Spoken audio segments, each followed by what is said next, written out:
sao lâu anh mỗi ngày một đời yêu thương trong em chỉ đã thay tên.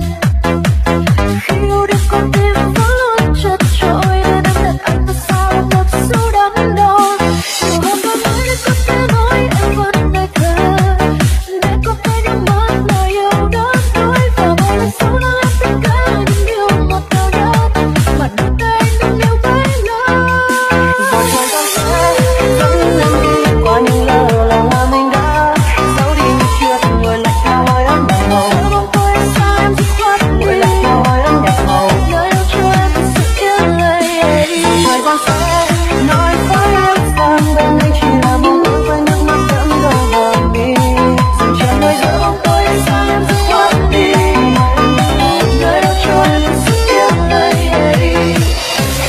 Đời này đừng có anh cái tim đang bị buồn vượt khó mà đôi ta chỉ buồn mà tôi chỉ buồn mà tay của anh nhìn buồn đến đâu xa bao ngày qua anh biết rằng mất nhau là mình rất đau không có sao em đi thì cách nhau phải đau nên mất lâu mau khi mình biết sao anh nhiều lần kể kèm mắt như là con người làm mờ thì giấc mơ anh cứ cho phép mình không biết cách như hôm nay sau hôm nay vẫn không trôi không xa đâu em nên bước trên vân anh không tha tôi nó lên lên anh đen đường hát cắt có người chung sống không im anh.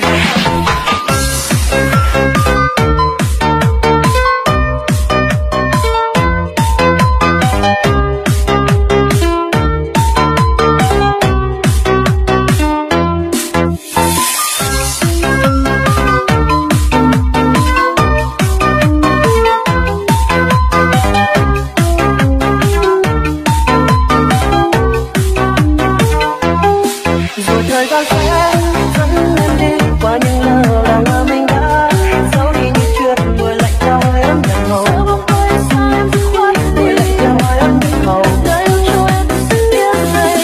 Rồi thời gian sẽ